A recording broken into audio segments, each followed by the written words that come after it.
अस्सलाम वालेकुम। कैसे हैं आप सब? उम्मीद है कि सब ठीक होंगे। मेरी तरफ से आपको और आपके फैमिली मेम्बर्स को रमज़ान मुबारक हो।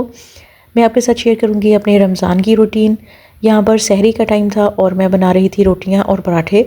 सबसे पहले मैं बनाती हूँ रोटियाँ, जिसने भी रोटी खानी होती है उनके लिए रोटी बन जाती है, और पराठे फिर मैं बाद में बनाती हूँ क्योंकि फिर तवा ऑयली हो जाता है। तो बार बार जो है वो गर्म करने के और धोने से बेहतर है कि पहले रोटी बना ली जाए और उसके बाद पराठा।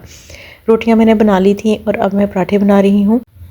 दाल मैंने बनाई है काली माँ, और उसमें देसी घी डाल के बहुत मज़े का मैंने उसको बनाया है। पराठे के साथ दाल बहुत मज़े की लगती है। आज फर्स्ट डे था तो किसी ने भी साथ में कोई ऑमलेट या फ्राई एग वगैरह नहीं लिया। दाल, रोटी, दही और लस्सी वगैरह के साथ ही सहरी की है सबने।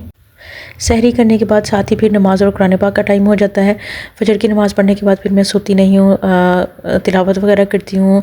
फिर तकरीबन थोड़ी देर के बाद ही बच्चों के स्कूल जाने का टाइम हो जाता है। मेरी बेटी के एग्ज़ाम्स चल रहे हैं तो वो 8 o'clock जाती है, और 8 o'clock बल्कि उसका स्कूल टाइमिंग है, और 11:30 पे वो वापस आ जाती है। उसके लिए मैं लंच बना रही थी। लंच में मैंने उसको डोनट्स दिए हैं। ये हनी डोनट्स हैं, सब रोसों के, और बड़े टेस्टी हैं। और मेरी बेटी जो है उसको ये सिंपल पसंद नहीं है, साथ में कोई ना कोई सॉस, केचप वगैरह होना ज़रूरी है।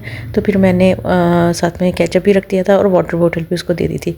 मैं आपको बता दूं, बेटी जो है ना वो मेरी अभी 7 years की है। तो अभी रोज़ा जब वीकेंड होता है या सैटरडे संडे ऑफ होता है तो तब वो रोज़ा रखती है, वरना फिर स्कूल डेज़ में मैं उसको रोज़ा नहीं रख पाती। साथ ही मैंने थोड़ी सी चॉकलेट भी रख दी है ताकि नमकीन खाने के बाद थोड़ा सा मीठा खाने को दिल करता है तो वो इंजॉय करेगी। उसके बाद बच्चों को स्कूल भेज के फिर मैं सो गई थी, और उठ के मेरी हेल्पर आ गई थी, उन्होंने सफाई वगैरह सारी कर दी थी। सारे बर्तन शर्तन और किचन वगैरह भी क्लीन हो गया था। अब मैं जा रही थी खाना बनाने और साथ साथ अफ्तारी की तैयारी करने के लिए।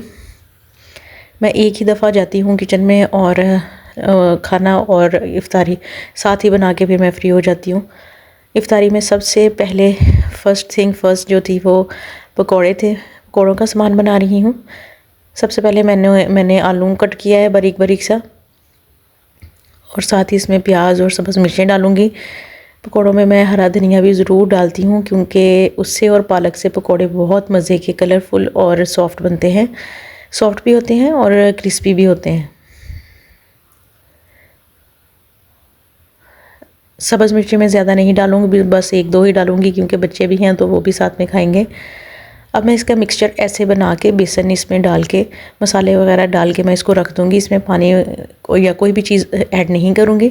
जब फ्राई करना होगा तब मैं इसको मिक्स करूँगी। इसमें मैं कसूरी मेथी भी डालती हूँ, रेड चिलीज़ भी डालती हूँ, चिली फ्लेक्स भी डालती हूँ। पकौड़े जो है ना फिर वो बहुत मज़े के बन जाते हैं।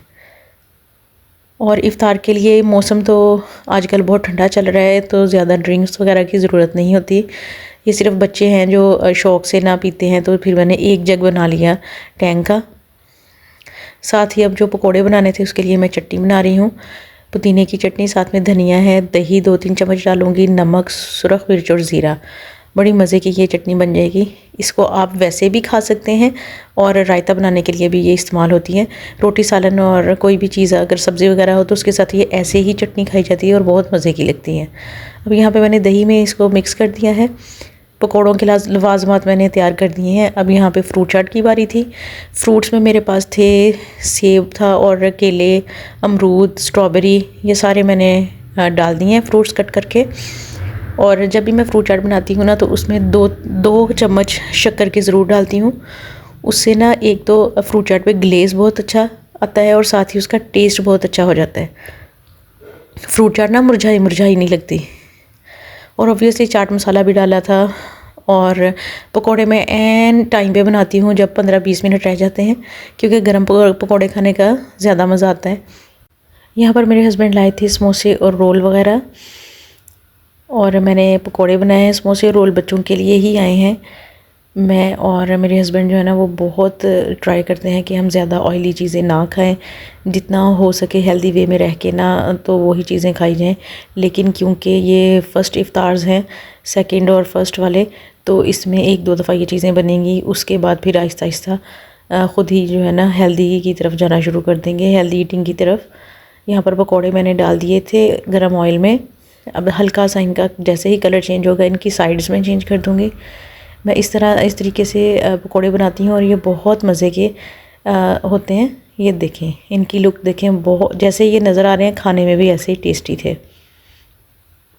एक बैच मैंने निकाल लिया है, सेकंड बैच अब मैंने डाल दिया है। साथ ही मैं आपके साथ शेयर कर रही हूँ अपनी इफ्तार टेबल, जिसमें पकोड़े, समोसे, खजूर भी है, टैंग है और रोल वगैरह हैं। अल्लाह का शुक्र अदा किया और इफ्तारी के टाइम बच्चों को बिठाती हूँ कि आप दुआ करो बैठ के। उसके बाद फिर हम चले गए थे ज़रा बाहर। मैंने लेने थे बच्चों के स्कूल शूज़, तो मुझे सफ़ायर पे कलेक्शन बहुत अच्छी लगी है। इनकी ईद कलेक्शन है प्लस लॉन कलेक्शन है। यहाँ पर एम्ब्रॉयडर्ड ड्रेसेस हैं, इनके कॉर्ड सेट्स भी थे और इसके अलावा सफ़ायर ने में जो न्यू एडिशन की है वो अजरक प्रिंट्स हैं। अभी आप आगे देखेंगे तो आपको उनके क्लिप्स भी नज़र आएंगे। अजरक प्रिंट्स सारे ही सफ़ायर के बहुत अच्छे थे। अभी तो मैं सिर्फ देखने आई थी, फिर मैं 1-2 दिन बाद आऊँगी शॉपिंग करने के लिए, ईद की शॉपिंग। और रोज़े इतने ठंडे ठंडे हैं, पूरा दिन फील ही नहीं होता कि रोज़ा रखा हुआ है। ये वाले जो हैं ड्रेसेस, ये भी बहुत प्यारे थे, क्वाड सेट्स थे ये। और इसके अलावा सॉलिड्स की भी बहुत ज़्यादा वैरायटी थी इनके पास, हर किस्म का कलर मौजूद था। जो भी सॉलिड कलर आपको पसंद हो वो आप यहाँ से ले सकते हैं। ये देखें, ये स्टफ़ सारा लॉन था और बहुत ही प्यारे इनके प्रिंट्स थे। कुछ ड्रेसेस जो थे वो इसमें कैमरिक स्टफ़ में भी थे, कॉटन स्टफ़ में भी थे, तो इनके पास काफ़ी ज़्यादा वैरायटी थी। ये देखें, ये वाले थे अजरक प्रिंट्स, इसमें जो गले हैं वो भी एम्ब्रॉयडर्ड हैं और स्लीव्स भी जो हैं वो भी एम्ब्रॉयडर्ड हैं। इसके अलावा बाकी सारी ही कलेक्शन सफ़ायर की बहुत मुझे पसंद आई। इसके अलावा रिज़नेबल भी थे, बहुत ज़्यादा प्राइसी जैसे कि पहले इनके होते हैं वैसे नहीं थे।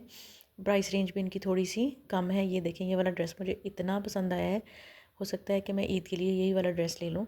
और ये थे तकरीबन 6-7 की रेंज में, 6000-7000 3 पीसेस जो हैं स्टिच्ड में, तो ये बहुत ही प्यारे थे। ये देखें, ये वाले जो हैं ये कॉटन फैब्रिक में है और यहाँ पे इन पे कढ़ाई वगैरह भी हुई है।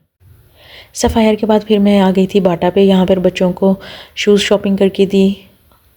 उनके स्कूल शूज़ नहीं थे और इसके अलावा फिर आज क्योंकि हमने सिर्फ इफ्तारी की थी, डिनर वगैरह नहीं किया था, फिर मेरे हस्बैंड ने हमें सबको फैमिली को बट कढ़ाई खिलाई और उसके बाद फिर हम घर चले गए। आप लोगों को मेरी वीडियोस, मेरे व्लॉग्स पसंद आते हैं, मेरी रेसिपीज़ पसंद आती हैं तो मेरे चैनल को सब्सक्राइब करें और मेरी वीडियोस को लाइक करें। मिलूँगी मैं फिर नेक्स्ट किसी व्लॉग में। अल्लाह हाफिज़।